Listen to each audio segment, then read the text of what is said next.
Well, we've got a tasty little morsel for you. We like to call it the mystery of the missing roast.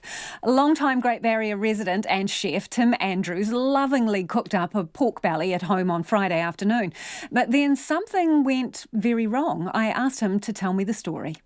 So it was me that was preparing the pork. I had thought it would be a nice idea. I was at home and decided that cooking off some nice pork belly and bringing it round to my partner's place for dinner was a good idea.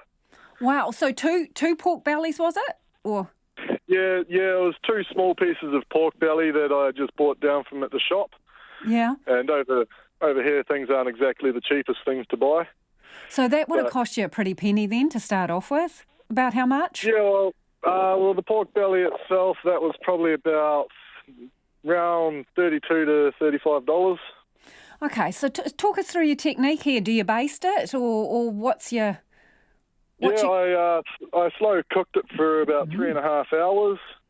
So it got a nice bit of crackling on top and nice and tender meat underneath. So about what, 180 degrees for those 3 hours, or a bit of a lower temperature? I normally have it covered in tinfoil for the first couple of hours. It was about 180 to 200 degrees. And then after that, I took the tinfoil off and baked it off at about 250 to get a nice crackling on top. Oh, okay. Now you're talking. And did you have a bit of veg chucked in there with it too? Yeah, I had made up a nice sweet potato and potato a la creme, which is layered potato. A la creme. Whoa, you were going the whole hog. Yeah, well, being a chef by trade, I thought I may as well use a bit of my techniques. Brilliant. And so, how far off was this to being finished? Did you wander off during the process or something, or?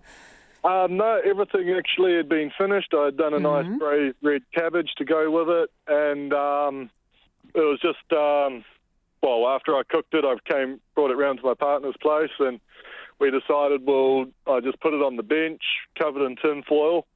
Letting it rest? Yeah? Yeah, letting it rest while we just took the dogs for a walk. So the dogs got out of the house for a bit of a run around. So we went down, probably left the house for about an hour and a half, maybe 2 hours.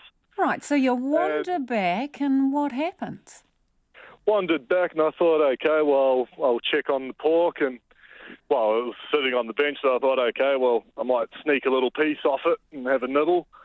And I lifted up the tinfoil and just found the roasting tray empty. The horror. Yeah, it was a bit of a shock horror to both of us. We were kind of stunned and didn't know what to do. We just ended up having a bit of a laugh and realised that, no, the pork was actually gone. Both pork bellies, greedy devils.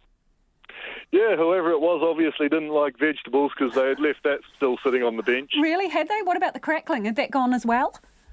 Yeah, every part of the meat part was gone. The pork, the crackling.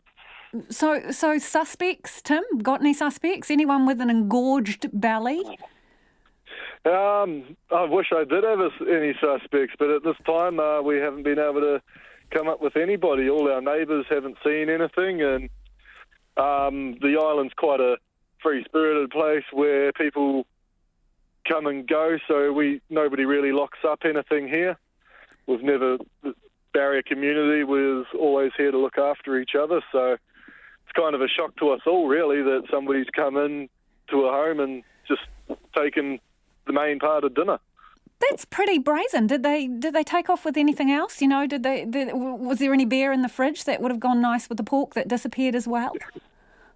No.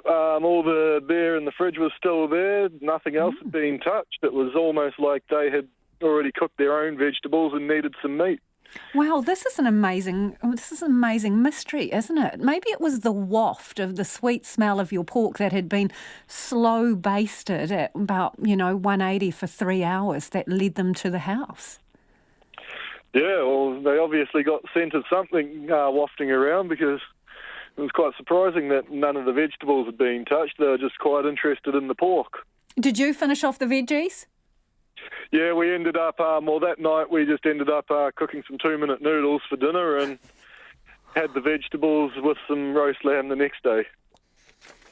And that was Great Barrier resident Tim Andrews, and he says if the greedy person who pinched that pork wants to leave a couple of beers on the back porch, he'd be grateful for the exchange.